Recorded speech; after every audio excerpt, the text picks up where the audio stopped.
Welcome back to Inspired by Jimmy L, the reboot, where we do short and sweet, quick interviews to inspire you while encouraging myself along the way. Let's see who we have on today. Catch you on the other side. We're going to jump right into it. We're not going to hold back on this whatsoever. So, Alan, I'm coming right at you with one of the most hated questions ever. Okay. Who are you and what do you do? Okay. I love that question, Jimmy. So here's where I want to start. I am somebody who's tired of toxic workplaces. Okay. And I'm trying to solve it one brick at a time. Okay. That's like my calling. I want to detoxify the workplace. How is that brick going, by the way? Brick by brick. How is that going? You know what? It's going great because that's what it takes. And for me, a brick is a person, it's a moment, it's an opportunity.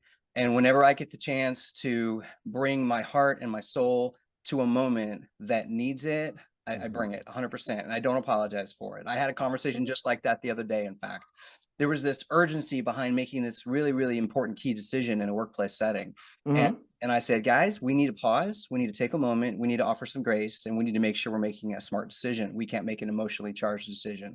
And that's how a lot of toxicity happens. It's driven by emotion, it's driven by fear, and it's rushed. Yeah. Honestly, I'm really glad you say that, because a lot of times especially when you're dealing with leadership and the corporate side of things, and you have the employees, you have the leaders again along whatever side of the spectrum they're on. But we often forget that they are people. They also go through issues. They also are driven by those emotions. And so sometimes they work out for their good and sometimes it doesn't. I agree. And I think there is room for emotion in the workplace. Okay. A lot of people have different feelings about that, but I'm 100% about being authentic, being vulnerable.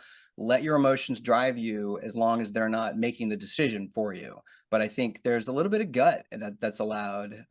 There's some logic, there's some gut, and that combine them, you make the best decisions. So actually, I want to explore that a little bit more before I go to my next question. Believe in emotions, or emotions should be allowed within the workplace. How does that look? And don't take this the wrong way, but in your mind, like in what you do on a day-to-day basis, how do those emotions look for you? Yeah. So let me also say what I do on a day-to-day basis. I'm an HR professional. I work in human resources. I'm also a leadership coach and a keynote speaker. And so emotion is important in everything that I do. Let me back up and say, I don't think disruptive emotions have a place in the workplace. Okay. Gotcha. Okay. Let's clarify that. Yeah. But let's say that I'm a manager, I'm a leader, I've got someone on my team, and they're coming to me with some anxiety, some fear, some sadness because of a conflict that they just had with another employee. The worst thing that the leader can do is to invalidate those feelings. The best thing you can do is say, okay, this is hard. This looks hard. I feel it. Let's work through it together. And that creates a space for solutioning.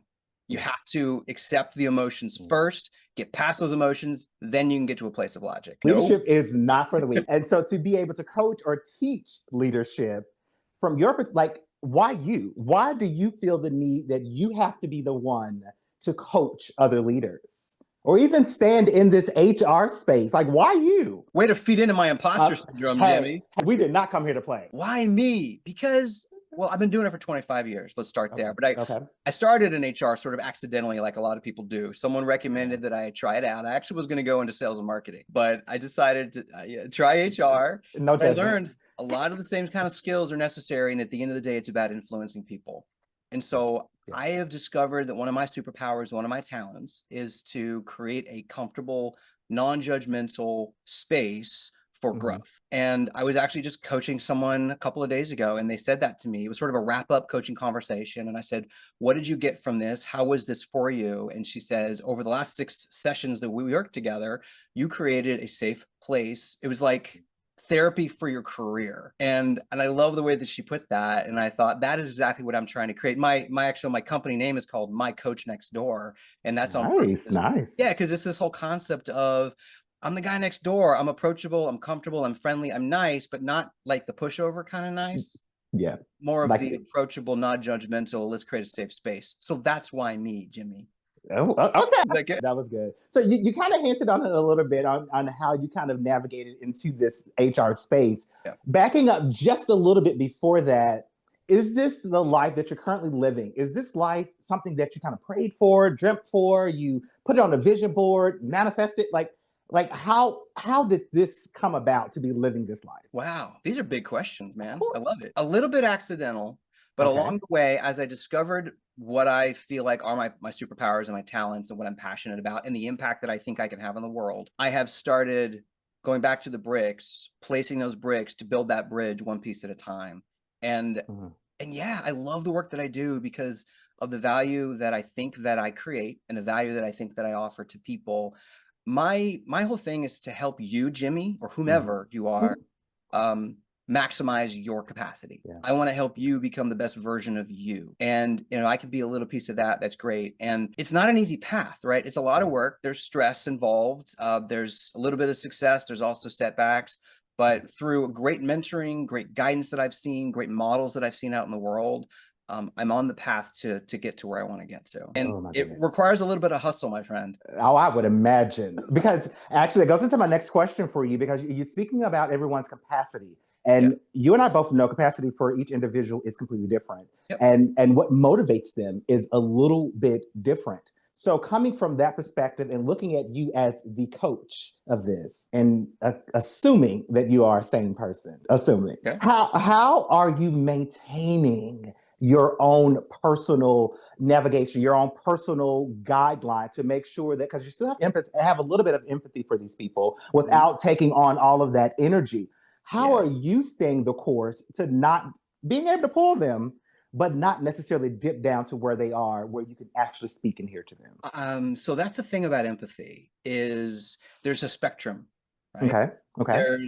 So this is how I see the world. There's a spectrum. There's a super empathetic who wear it on their sleeve, who it is their superpower. It is their number one talent and number one strength.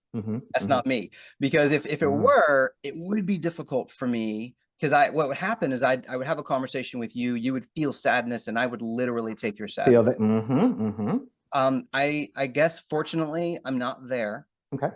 But I do have enough empathy that I can identify that there are some feelings that we need to work through and then get back to a logical place of action. And so there's that piece of it, but also I have my people too. Even a coach needs a coach. Okay. Right? You need your own sort of board of directors, your own committee, your own people that you can reach out to and do your own venting. And have I vented once or twice? Yes, I have. Okay. Okay. Yeah, human resources, it's not easy, man. It's stressful. So we absolutely need each other to prop each other up from time to time, or almost every day. That is so freaking awesome. I would really love to hear that. I love to hear that. I've gone through something very similar. You brought up the toxic workplace and trying to help people kind of either navigate through it or out of it or whatever their personal journey is. Yeah. And again, like I kind of messaged you about, I'd gone through something very similar of that. And thankfully, mindset stuck in. I was able to get out of that. Good. Have you come across any of those situations, again, back to the toxicity? Have you come across any of those situations where you were just not quite able to help that person to either to see what it is or to see their potential to kind of get out of that negative situation? Yeah. Okay. So there are real life sociopaths in the world. Of course. Yeah. Yes. And I actually read a book once called The Sociopath Next Door. And I think the statistic was 1 in 25 people are possibly certifiably a sociopath. Really? Yeah, and it's stark. It's a stark I statistic. It's kind of scary. And what that simply means is these are people who lack the ability to feel guilt, and therefore lack the ability to make a decision that's right for somebody else. Everything's about them. They're the victim when things don't go wrong. But let's get out of this negative space. Okay. So let's get back to a happy place. But to answer your question, yeah, there are the people that I've run into over my career that I cannot influence, and then I have to make a graceful choice for myself, which is to walk away. You have to protect your energy. You can't give it to everybody. That's kind of where I was going with that, because I wanted to know how you navigate that. Because just from an HR perspective, there's so many different facets of it. And so I look at you kind of like a therapist, as you just said a moment ago. And sometimes you can wear that. And then when you find somebody, because especially with a passion like yours, and you find someone and you're just like, I cannot help you. And then you kind of take that personally. And so I was really kind of curious as to how you today to make sure you do not take that personally. Well, I think you have to look at every moment as a learning moment. And that's one of my other superpowers is every day I'm trying to learn something new, and we all need to, right? Otherwise you're going to just be done. So if there's a moment where I was unable to bring my best self to it, if I was unable to move or influence in any way, then I have to unpack that. And I have to ask myself, what could I have done differently? Yeah. Yeah. Yeah. And is there anything else I could have done? And the answer is always yes. But again, you have to make a choice and put your time and your energy where you have the greatest potential for an impact. When I say your self-awareness is so freaking amazing, it is amazing. And then to even honor yourself to say that you have these superpowers, it's freaking awesome to hear. I just got to give you your props right now. Well, thanks, Jimmy. You got one superpower. Let's talk about you right now. There's so many. We don't have time for that today. So back to your superpower. Okay. So you've been putting a lot of content out here on TikTok. I'm trying. So why is that? Why are you wanting? Because HR, I typically see behind the scenes with a lot of different moving pieces. Don't necessarily always get the credit. Don't necessarily always want to be in the forefront of everything.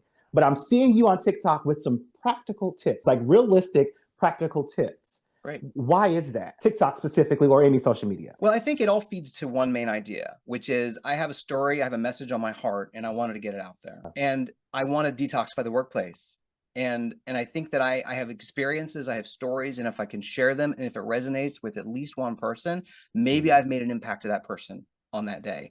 And then maybe that'll have a ripple effect. So TikTok is just one channel for doing that. The other channel that I'm hoping that content creation will help feed is as a keynote speaker. And so I've been a speaker either in a corporate space or from here and there over the years with different organizations. But this last year, I made a decision. I'm going to be a keynote speaker. I'm going to go get on the big stages, share my message with corporations, with organizations, with educational institutions, whoever wants to hear it. And my message is, you can move from toxic to thriving. There's a secret hidden key for doing that. And I think I have it, and I'm ready to share it. I need to know that secret. What is it in a nutshell? Okay, so I've discovered a progression, and let me tell you something. I don't know if you picked up on this, but for the last 30, I'm in a 30-day challenge right now, where I'm exploring this idea of what I'm calling fanatical grace. Okay. So grace is a really nice idea, right? Grace is, we always say, you got to give yourself a little bit of grace, but what does that really mean? And in its simplest terms, grace is making space for imperfection. And it stifles your potential, and you can't reach your full capacity.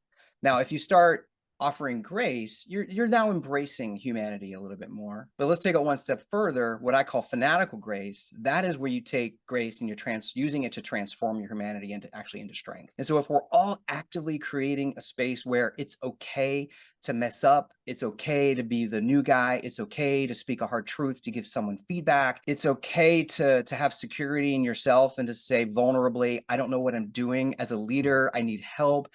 These are all the things that allow us to create these bonds and actually create strength.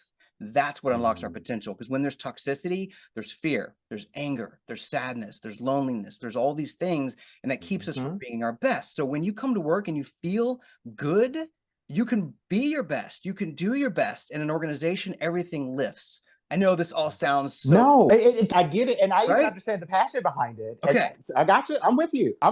Let's do this, Jimmy. Let's do this together. Hey, I'm going to do my part. I'm committed to do my part. Wow. So, okay. I know we're talking about the corporation side of that and leaders.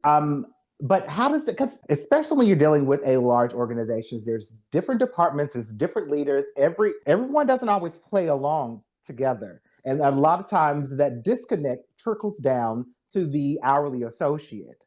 Yes. So how do you plan to get those departments on one accord within one organization? That's such a great question. It's a big one, and I don't know that I have the perfect answer, but I'll tell you what I do daily now is it goes back to that idea of impacting one. Gotcha. And so an employee's experience, so you spoke to your own experience before. When you show up to work every day, who do you see? Your boss.